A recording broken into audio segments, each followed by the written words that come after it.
Hai semua, Alhamdulillah hari ini kita sambung lagi topik pembelajaran kita untuk mata pelajaran Prinsip Perakaunan tingkatan 4. Baiklah, sebelum tu teacher nak tunjuk satu gambar dekat you all semua. Okey, cuba tengok gambar ni. Cuba perhatikan dulu gambar ni. Okey, gambar tu menunjukkan apa ya? Apa yang you all tergambar di fikiran apabila tengok gambar tu? Biasanya jumpa kat mana gambar tu? Permainan apa tu? Okey, biasanya permainan ni dia ada dekat taman permainan, betul tak? Kat playground kan? Biasa budak-budak sukalah main ni. Teacher percaya you all pun mesti semua orang pernah rasa ataupun pernah main permainan ni kan? Okey, ni nama permainan ni apa dia ni? Permainan jongkang, jongkek. Okey, teacher sendiri pun dulu memang pernah waktu zaman kanak-kanak dulu kan, waktu kecil-kecil dulu memang pernah main.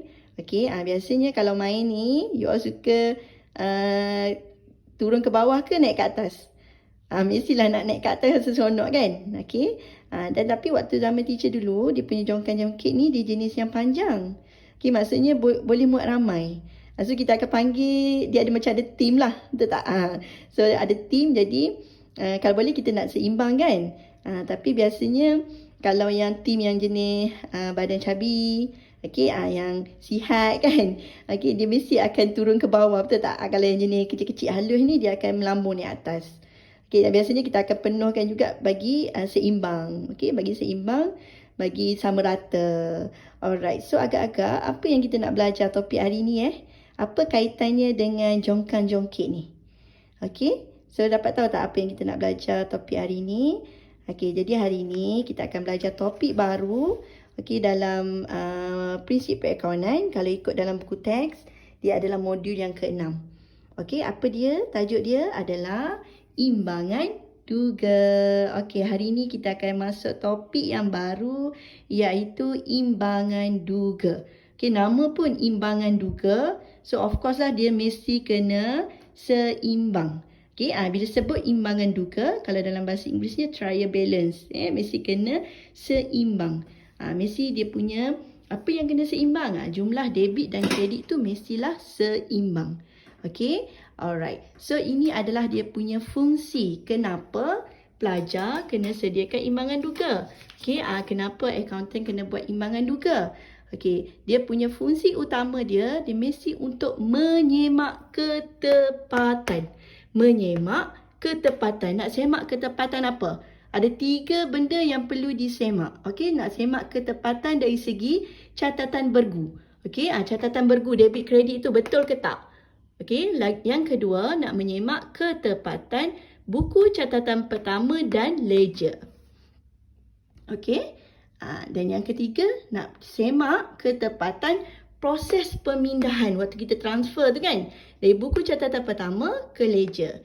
Dan yang keempat, of course lah, nak memudahkan penyediaan penyata kewangan. Sebab imbangan duga ni merupakan sumber maklumat utama apabila untuk sediakan penyata kewangan. Ini nanti you akan belajar sekali topik penyata kewangan kan, nak sediakan penyata kewangan. Okey, so 4 fungsi ni adalah dia punya sebab kenapa perlu sediakan imbangan duga.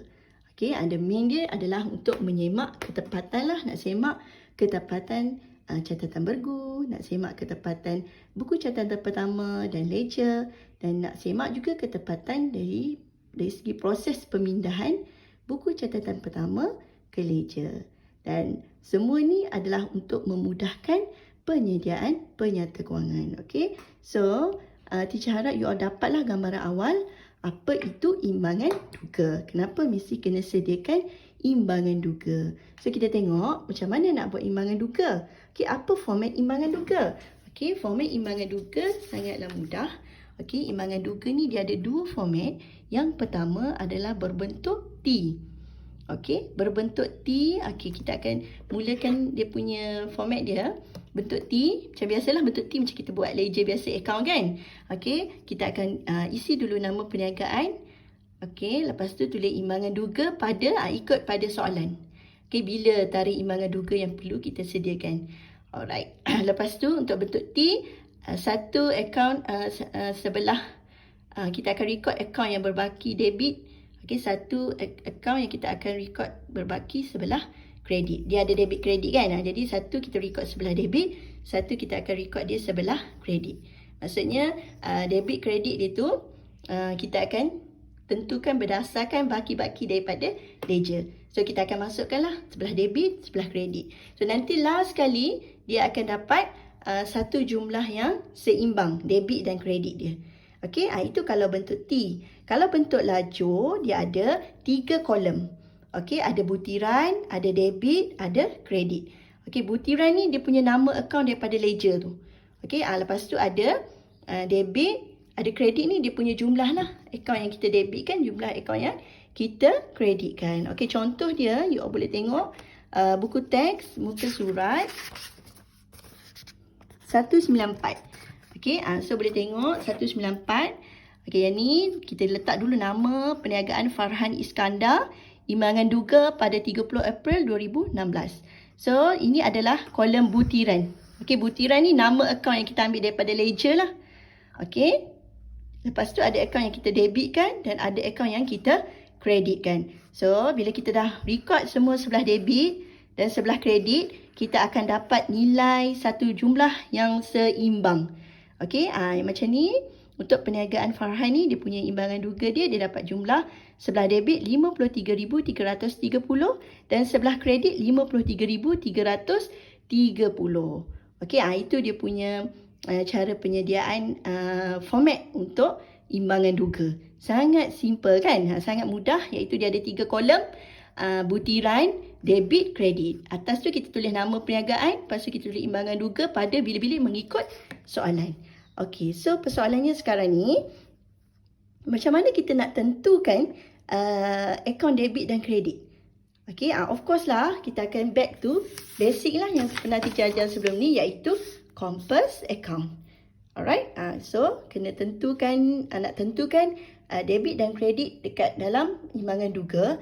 Sebenarnya yang ni, untuk Compass account ni memang waktu kita sediakan account pun memang kita akan sediakan ledger kan. Sediakan ledger tu memang kita dah berpandukan Compass account ni, debit dan kredit. So ambil je daripada baki ledger tu untuk debit dan kredit, kita ambil je, kita terus dia masuk ke imbangan duga. So kita akan record sebelah account sebelah debit dan ada account yang kita akan record dia sebelah kredit mengikut baki di imbangan duga, baki di ledger yang telah kita sediakan. Okey, so kalau kita tengok pada Compass account ni macam biasalah, account aset dia mesti berbaki sebelah debit. Belanja, aset dan belanja dia berbaki sebelah debit. Betul tak? Okey, untuk account liability dan equity pemilik serta hasil dia mesti berbaki sebelah kredit. So kita akan record dia masuk ke dalam debit, kolom debit dan kredit lah. So nanti kita akan dapat jumlah imbangan duga kita tu seimbang. Okey, so you all boleh tengok contoh dia untuk perniagaan Syafiq Enterprise. Okey, cuba tengok contoh perniagaan Syafiq Enterprise ni. Dia sediakan imbangan duga pada 30 Jun 2016. Tapi imbangan duga ni nampak tak seimbang. Okey, tak seimbang ini bermaksud dia punya debit dan kredit tu, dia punya butiran tu debit dan kredit dia tu salah. Okey, contohnya kita tengok contoh dia, kita ambil mana ya? Okey, kita ambil contohnya, kita ambil premis. Okey, cuba tengok premis. Mana premis? Okey, premis ni kita tahu dia merupakan aset, betul tak? So kalau aset, kenapa mesti berbaki sebelah kredit? Sepatutnya premis mestilah berbaki sebelah debit. So sepatutnya letak di sebelah debit lah 40,000 ni. Okey, sebab tu dia punya imbangan duga dia tak seimbang. Sebab dia salah record, debit kredit dia tu salah. Okey, contoh yang lain lagi, dividen. Dividen ni merupakan hasil. So bila hasil, dia mesti berbaki, dia mesti sebelah kredit, bukannya sebelah debit. So ini pun dah salah kan? Sebab tu dia punya imbangan duga dia tak seimbang. Okey, so dia punya keyword dia mesti kena patuhi Compass account ni lah. Okey, composite account ni sangat penting. Mesti kena patuhi composite account untuk dapatkan imbangan duga yang seimbang.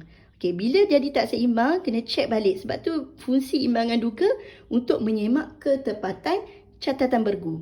Okey, nak tengok balik catatan bergu tu sama ada betul ataupun tak kita sediakan catatan bergu tu. Bila dekat catatan bergu salah akaun dia, secara automatik bila kita transfer ke imbangan duga memang jadi salah.